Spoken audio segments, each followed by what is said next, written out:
Hello dear friends, you will see plenty of seductive girls doing different things during this video, but please be patient and enjoy every minute of the story. The story begins with Asachobe and his brother Toma, who find two beautiful women kissing each other on the top of a strange building.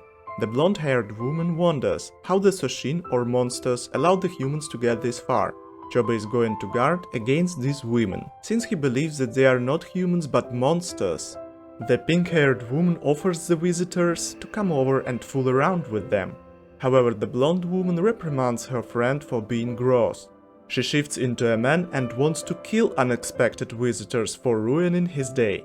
The brothers become ready to fight back.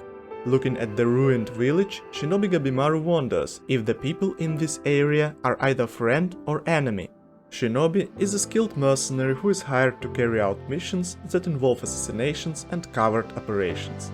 Gabimaru senses somebody spying on him and chases after a little hooded person. He catches up to the running spy and realizes that the person is a little girl. Gabimaru is attacked by a creature who looks like a tree and tries to protect the child. Shinobi avoids this attack and continues to chase after the girl, because he wants to get more information about the island. His Asaemon Sagiri follows them and keeps watch over her assigned criminal. Asaemon is a samurai who's responsible for execution of criminals and testing new swords for the shogun. Meanwhile, a beautiful Kunoichi Yuzuriha takes the opportunity to test her mysterious ninjutsu on a new enemy. Asaemon Senta watches over her, but she removes his glasses and keeps her ability secret. After catching up to the girl, Gabimaru grabs her hand, but this child manages to throw him aside. Sagiri tells her that they mean no harm, and the girl stops running, but tries to punch an approaching samurai. However, Gabimaru blocks her incredibly strong attack that makes him bleed. Shinobi then uses lianas to catch the child and tells her not to complicate things. Hearing this, the girl becomes very frightened and starts crying. Confused Shinobi asks his monitor what he should do and is told to release her. The girl keeps crying, but Sagiri helps her to calm down. After defeating the wooden creature, Yuzuriha approaches her allies. The creature starts to speak and asks them to give the girl back to him. He promises to show them the village and give them the information about the elixir of life. Yuzuriha doesn't trust him and prefers to question the girl. However, after hearing about the bath in the village, the Kunoichi agrees to go there. During the walk, Sagiri asks Gabimaru if it's safe to trust the creature. He responds that they need this information, and he will take the creature down if something goes wrong. After arriving, they see an abandoned village, which was different 1000 years ago. The creature guides them to his home, and Gabimaru tries to question him. But Yuzuriha wants to take a bath first. Yuzuriha enjoys a warm bath and says out loud that it's awesome. Annoyed Shinobi asks Senta to do something about her, but Asaemon cannot help with such problem. She offers Gabimaru to join her, but Shinobi refuses to do it.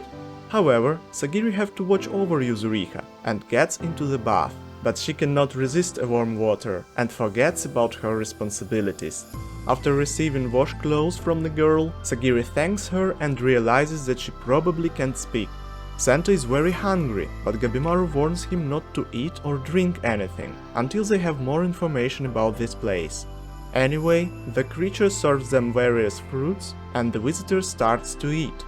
After having a meal, they start a conversation. The creature introduces himself and the girl. His name is Hoko and hers is Mei. Hoko tells that the real name of the island isn't Shinsenko, but Kotaku. It consists of 3 areas.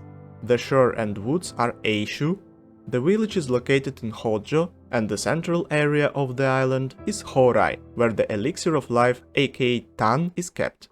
Gabimaru wonders if Hoko can prove this story. The host explains that the best proof of his story will be the beings called Tensen. Tensen are beautiful beings with supernatural powers who completely mastered the 5 methods of immortality and control over the island. Hoko tells that nobody stands a chance against such powerful enemy, and that his visitors will die after encounter with them. Gabimaru reacts to Hoko's statement by pointing the sword at him. However, Hoko explains that he doesn't feel hostile towards his visitors. He clarifies that Lord Tensen rule over the island and punish any intruders by turning them into flowers in the Tan Pit. Hoko then shows his regeneration skills to prove the existence of elixir and tells that their fate is up to the gods of Shinsenkyo. Meanwhile, Chobe and Toma look at the blonde-haired Tensen who regenerates after half of his body was cut off. He destroys Chobe's axe, defeats Toma and throws both of them into the pit. In the evening, Gabimaru is going to wash his wounds and mocks Sagiri for being too relaxed after the bath. She denies it and wonders if Hoko told them the whole truth about Lord Tensen. She also recalls Santa, who connects the concepts Soshin and Horai with Taozen. Anyway, Gabimaru thinks that the riddle of Tensen can be solved later. In the bathhouse, Sagiri and Gabimaru find Mei, who starts to cry after seeing them. However, Shinobi doesn't mind her and wants to rinse off his wounds, explaining that in his village it was customary to bathe with other people regardless of age or gender. Sagiri approaches Mei and sees a scar on her body. She notices that her hair and skin are in bad shape, despite a lot of bath products on the shelves. As recognition for Hoko's hospitality, Asaemon decides to recreate the Edo-style bathhouse and give Mei a proper bath. She also advises Gabimaru to scrub his body and rest while he can. Sagiri generously uses camellia oil cake to wash Mei's hair. The girl admires how she handled this and hugs Sagiri. Meanwhile, Gabimaru recalls his wife Yui, who helped him to take a bath. He isn't embarrassed, but doesn't like to do it, because water washes away his battle instincts. Yui pours a bucket of water on his head and advises him to use this time for relaxation, because human life is like a long battle, which includes proper rest. Gabimaru agrees and asks not to cover her scar with hair, because he doesn't mind it. Hearing this, Yui feels that her husband truly loves her. In the present, Gabimaru advises Mei not to be embarrassed about her scar, but Sagiri adds that it's not easy for women. However, Gabimaru doesn't agree with his monitor, since he knows the most beautiful woman with a large scar. Sagiri respects Gabimaru's words, and Mei looks at him with appreciation. Sagiri believes that he begins to change for the better. Meanwhile, Shinobi remembers his wife and realizes that he cannot waste more time for chatting. Please enjoy the next episode of Hell's Paradise Jigokuraku. The story begins with a flashback of young Tenza, who was born in the slums. He tries to survive there, doing robbery and stealing. One day during a walk, Tenza encounters 3 arrogant samurai who offend him. A young thief starts a fight with them, but is stopped by Yamada Asaemon Shion. In the present, Yamada Asaemon Tenza and his assigned criminal Nurugai search for a suitable current to escape the island Shinsenkyo. After realizing that Nurugai is a woman, he tries to avoid dangerous monsters, and therefore Nurugai wants to marry him even more. Tenza says that before thinking about marriage, they have to leave the island and be very cautious even if it takes longer. She admires his prudence, which will make him a good husband. Their conversation is interrupted by a woman who came out of nowhere. She speaks about many corpses of monsters in the forest and turns into a man, asking if they are behind it. Seeing this, Tenza and Nurugai decide to run away, but the man who is one of the Tensen stops Tenza and inflicts severe blow to his body. The Tensen says that it's pointless to retreat and attacks Nurugai, but she manages to avoid the damage. He compliments the girl for fast reaction and is going to attack again, but Tenza slashes his eyes. However, the Tensen regenerates himself and is ready to fight. Young Asaemon is quick enough to cut off his head and both hands. It gives them a chance to retreat, but this immortal creature catches up to them in the forest. However, they are saved by Shion, who beheads the chaser and tells them to run. Tenza informs Nurugai that Shion is his master, who taught him to use katana, and despite blindness he uses sounds and smells in order to quickly orient himself. After escaping from the chase, Tenza introduces Shion and is reprimanded by his mentor because of his fast but sloppy movements during the previous fight.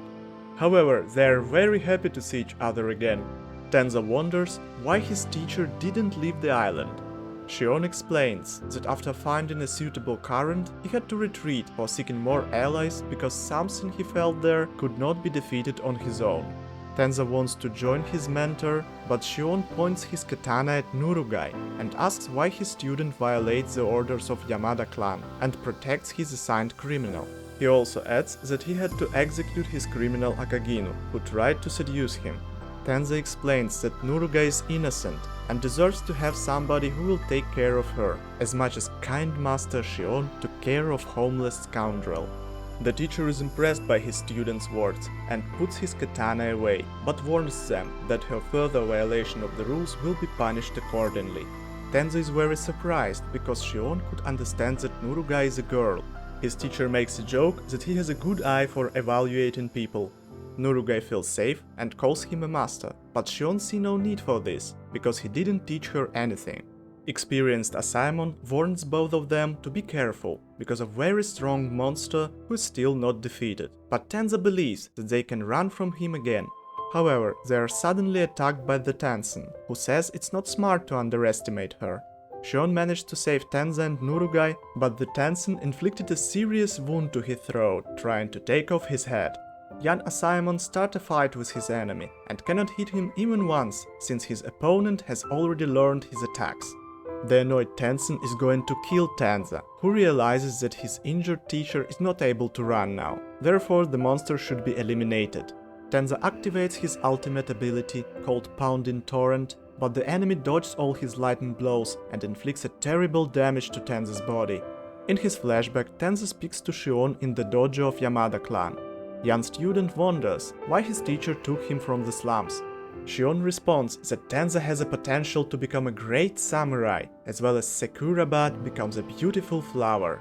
During their training, Tenza decides to quit, because he doesn't accept such strict lifestyle and doesn't see any potential in himself. But Shion has one condition: Tenza have to land one accurate blow on his teacher. However, Tenza doesn't care about it and goes away. While leaving the dojo, he is met by Asaemon Aizen, who invites him to have a walk. They go to the cemetery, where Aizen shows him a grave of Shion's former student, which name was Tessin. Aizen explains that this talented student was as stubborn as Tenza and left his mentor. Shion didn't try to stop him and concentrated on improving his own skills. One day Shion had to execute a criminal, but understood that the convict was Tessin. With a heavy heart, he carried out the execution as Yamada Asaemon. From that day, Shion began to take more care of his students. After telling the story, Aizen wonders if Tenza is going to do what Shion asked for. In the next scene, Tenza asks his teacher to spar with him. Shion notices that his student seriously devoted himself to the trainings. Young man works hard to improve his skills and is grateful to Shion for teaching him. Tenza hopes that he will find somebody he wants to protect.